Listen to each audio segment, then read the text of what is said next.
Bismillahirrahmanirrahim. Assalamualaikum warahmatullahi wabarakatuh. Selamat datang di channel Pajak Gasan Banua. Banua siapa? Banua kita. Kita siapa? Kita Indonesia.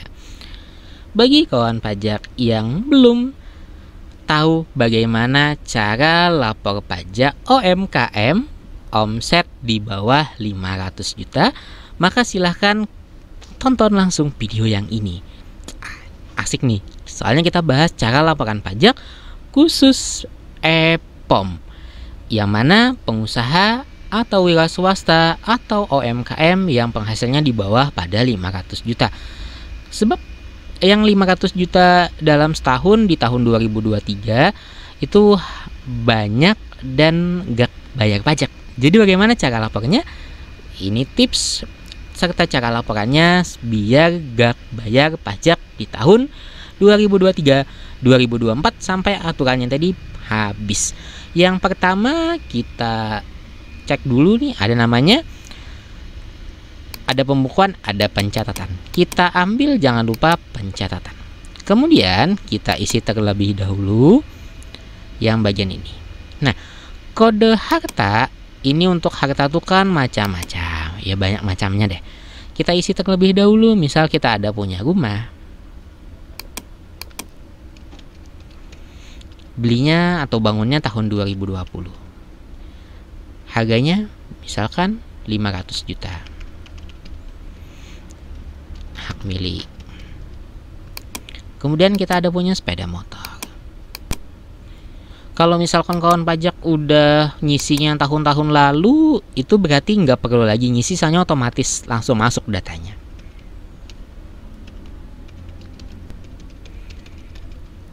Misalnya kita belinya tahun 2000, nilai belinya misalkan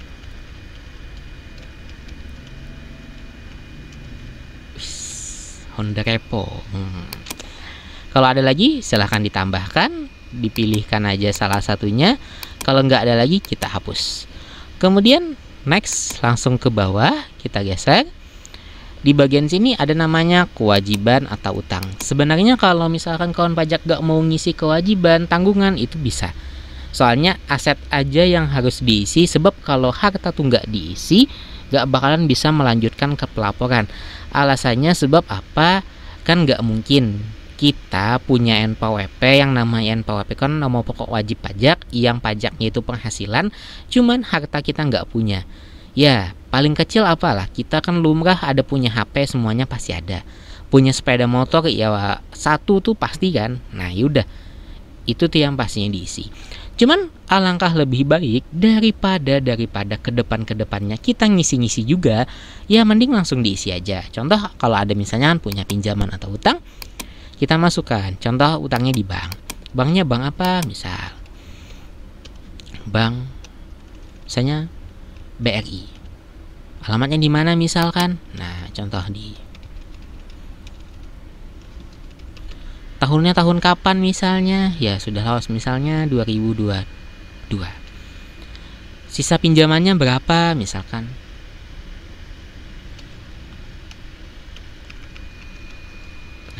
Kalau ada lagi misalkan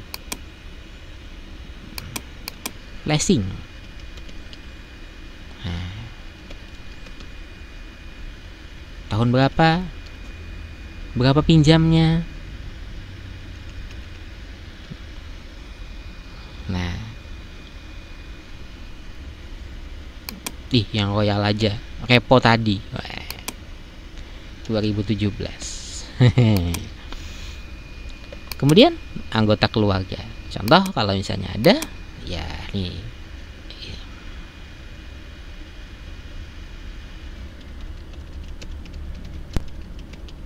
Nah, diisikan nicknya. Nah, nih. Misalkan.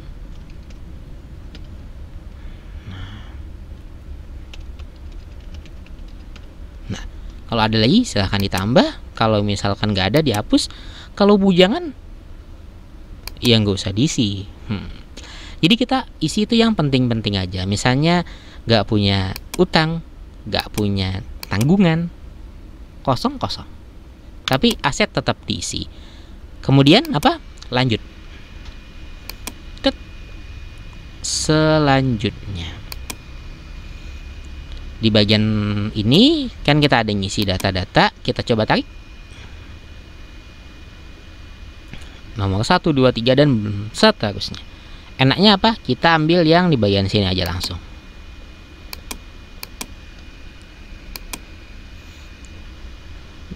Naikkan ke atas, ada muncul pilihan PP23, PP55. Nah, jadi artinya PP55 yang di bawah 500 juta tersebut. Nah, contoh, sebenarnya alamat ini boleh kayak gini. Jadi kan tinggal copy paste atau di strip aja bisa juga sih sebenarnya. Cuman kita yang baik-baiknya aja. Ya, namanya juga UMKM, gak banyak-banyak amat juga kan penghasilannya. Kalau namanya miliar kan omsetnya sampai di atas 5 miliar, tapi bilangnya UMKM. Nah, terus yang kaya bagaimana? Ya, kita isi terus. Misal pada bulan Maret tadi terakhir ada usaha, April, Mei sampai Juni ini kosong, maka bisa diambil Juli. Karena apa? Karena kalau misalnya kita isikan 0, bisa atau enggak? Enggak bisa. Nah, 0 bisa sih. 0 lagi. Ya, bebas sih. Kalau misalnya mau diisikan kayak tadi, Aprilnya 0, Mei-nya 0, Juninya 0, boleh. Cuman kalau misalnya langsung diisi yang ada pajak-pajak, ada penghasilannya aja, boleh aja. Jadi opsional ya.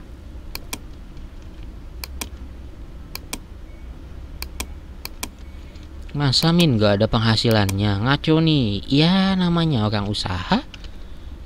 Siapa tahu kan orangnya sakit, terus apa gak kerja,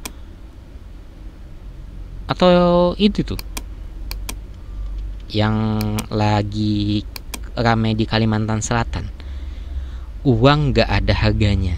Lah kenapa? Sebab kalau misalkan acara haulan guru sekumpul itu hampir semuanya gratis. Ya makanannya, minumannya, fasilitasnya, ya bahkan sampai bensin, transport dan yang lainnya hampir semuanya gratis. Ya siapa tahu kan bapaknya itu waktu ikut haulan 2 minggu, 3 minggu di Martapura kan bisa. Atau bisa juga, maaf, bapaknya lagi sakit. Nah 3 minggu, 4 minggu gak bisa kerja, cuman ya sekedar mengharapkan dari keluarga atau apa misalkan, kan bisa. Jadi opsional aja sebenarnya pengisiannya tersebut. Kan gak mungkin kita, namanya aja kan pajak penghasilan, artinya si wajib pajak atas nama ini memiliki penghasilan dari pekerjaannya baru kena pajak. Dan batasannya di atas 500 juta dalam 1 tahun baru diwajibkan membayar pajak. Kalau di bawah ya nggak ada bakalan yang bayar. Nah makanya kan cukup laporan. Yang penting bapaknya mau lapor tuh ya mungkin di kantor pajak tuh alhamdulillah banget sudah.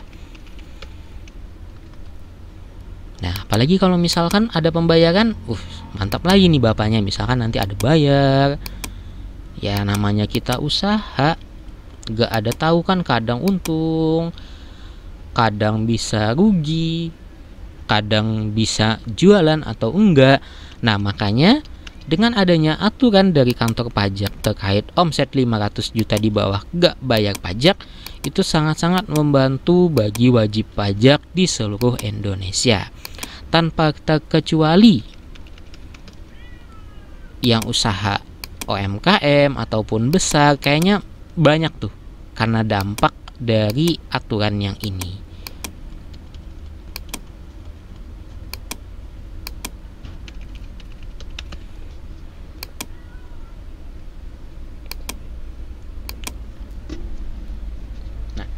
Karena bapaknya cuman ada 9 bulan dalam 1 tahun yang ada penghasilannya. Jadi kasarnya kalau pajak ini penghasilannya itu bukan dari keuntungan, cuman penghasilan kotor berapa yang dijual. Contoh, admin jualan air mineral. Air mineral kan udah tahu harganya, ya anggap aja Rp5.000. Admin modal air mineral tuh 3.000, admin jual 5.000, artinya untungnya 2.000. Cuman bukan dari untung yang 2.000 tadi yang dimasukkan ke dalam ini, tapi dari penjualannya 5.000 tadi, kalikan dalam sebulan. Gitu ya Min? Iya. Makanya nih ada yang 7 juta, ada 10, ada 20 dan seterusnya. Nah, selama penghasilan total yang ini tidak lebih dari 500 juta,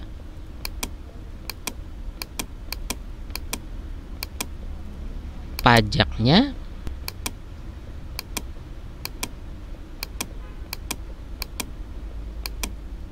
bagus banget tulisannya Min, makasih. 0% kalau di bawah 500 juta. Kalau di atas, ya kalau di atas jelas ada pajaknya nih. Pembahasannya video yang kedepannya aja, sebab ini pun udah panjang lah videonya. Kemudian lanjut. Langsung ke bagian bawah sini. Tanggungan tadi ada 1 jomblo nih bapaknya nih, misal contoh jomblo. Nah, udah langsung naik ke atas, submit. Kode keamanannya nanti muncul di email. Apa yang diunggah? Nah, yang diunggah itu adalah rekap peredaran usahanya. Nanti admin akan bahas bagaimana cara rekapnya dan yang lainnya. Pokoknya itu adalah lampiran yang diunggah adalah bukti bahwasanya penghasilan kita tadi masih di bawah 500 juta. Ya contoh aja kita buat tabel. Tabelnya itu kan ada yang Januari, Februari, Maret seperti tadi. Cuman yang kosong itu dikosongin aja, nanti ditandatangani, scan, nanti taruh diunggah lampirannya. Nah, tinggal kirim pajaknya aja. Kalau sudah diunggah lampiran, jangan lupa disubmit atau kirim. Dan tanda terimanya akan masuk ke email atau di situs DJP Kawan Pajak. Terima kasih banyak telah menonton video di channel Pajak Gasan Banua. Mudah kan cara laporan pajak bagi UMKM di bawah 500 juta dalam setahun. Apabila ada kendala dan yang lainnya, silahkan tulis di kolom komentar. Dan jangan lupa bantu subscribe channel Pajak Gasan Banua biar tidak ketinggalan video-video tentang perpajakan yang pastinya akan membantu selalu kawan pajak secara gratis. Yang bayar ada nggak Min? Yang bayar itu kalau kita bayar pajak. Jadi semuanya tuh alhamdulillah insya Allah gratis bagi admin. Nah, makanya jangan gak support channel Pajak Gasan Banua dengan cara subscribe. Mudah kok. Subscribe, tonton. Kalau ada yang bagus di video tersebut boleh di-sharing. Kalau ada yang gak bagus silahkan ditulis di kolom komentar. Sekian dari admin Pajak Gasan Banua. Terima kasih banyak telah menonton. Wassalamualaikum warahmatullahi wabarakatuh.